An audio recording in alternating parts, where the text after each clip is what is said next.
Hello everyone. तो आज हम आपको बताएंगे कि आखिरकार आप आईजीएसटी आउटपुट को किस तरीके से बना सकते हैं। आईजीएसटी आउटपुट बनाने के लिए आपको सिंपली क्या करना पड़ेगा, आपको क्रिएट पे जाना पड़ेगा। क्रिएट पे जाने के बाद आपको लेजर पे जाना पड़ेगा और यहाँ से आप आईजीएसटी आउटपुट का लेजर बना सकते हैं। लेकिन मैंने आईजीएसटी आउटपुट का लेजर पहले से ही बना रखा है, तो मैं आज आपको बताऊंगा कि आखिरकार मैंने वो लेजर कैसे बनाया। सिंपली यहाँ तक तो आपको पता है कि यहीं से आपका बनेगा, लेकिन मैंने बना रखा है वो मैं आपको दिखाता हूँ। तो मैं यहाँ पे अल्टर में जाऊंगा। अल्टर में जाने के बाद यहाँ पे लेजर पे, और लेजर पे जाने के बाद यहाँ पे मैं लिखूंगा आईजीएसटी। आईजीएसटी आउटपुट का जो मैंने लेजर बना रखा है वो 12% का मैंने बना रखा है, 18% का बना रखा है और 5% का बना रखा है।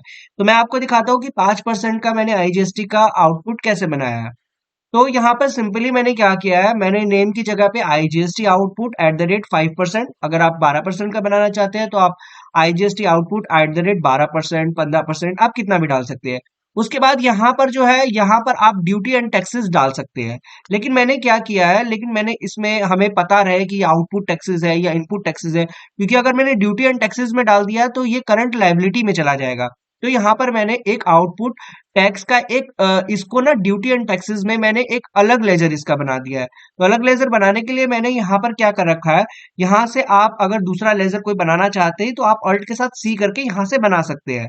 लेकिन मैंने कैसे बनाया मैं आपको दिखाता हूँ। यहाँ से मैंने कंट्रोल के साथ एंटर दबाया और यहाँ पर जैसे मैंने आपके साथ पहले पेज खुला था, वैसे ही आप मैंने यहाँ पर आउटपुट टैक्स डाल दिया। आउटपुट टैक्स को मैंने ड्यूटी एंड टैक्सेस के अंदर डाल दिया, जो कि करंट लायबिलिटी में आता है। यहाँ पर मैंने बाकी सारे सबमिशन उसको नो नो कर दिए हैं और उसके बाद मैंने नो करने के बाद यहाँ पे सेव कर दिया है। सेव करने के बाद ये आउटपुट टैक्सेस में हमारा शो करेगा। जब हम बैलेंस शीट में देखने जाएंगे तो ड्यूटी एंड टैक्सेस में ये सारा मिक्स नहीं होगा, आउटपुट टैक्सेस अलग से दिखाई देगा और इनपुट टैक्सेस अलग से दिखाई देगा। उसके बाद हम ये टैक्स टाइप करेंगे। टैक्स टाइप हमारा क्या है, जीएसटी। हमारा जीएसटी है तो जीएसटी में टैक्स टाइप करेंगे। उसके बाद ये हमारा क्या है, हम आईजीएसटी का बना रहे हैं तो हम आईजीएसटी करेंगे।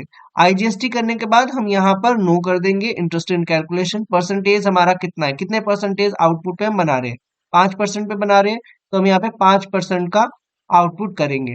उसके बाद हम यहाँ पे नोट एप्लीकेबल करेंगे और यहाँ पे अनडिफिनिटेड करेंगे। उसके बाद हम यहाँ पर क्या करेंगे, कंट्रोल के साथ सेव कर लेंगे।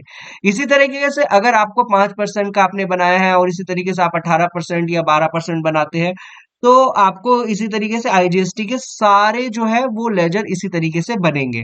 आपको प्रॉब्लम लेने की जरूरत नहीं है। बस आप जहाँ पे 5% मैंने करा है, आप वहां पे 18% कर दीजिए। बाकी आईजीएसटी के आउटपुट के सारे लेजर टैली के अंदर इसी तरीके से आप बनाइए। और आप जब इस तरीके से बनाएंगे, जब आप सेल करेंगे तो आपको समझ आ जाएगा। Okay, thank you.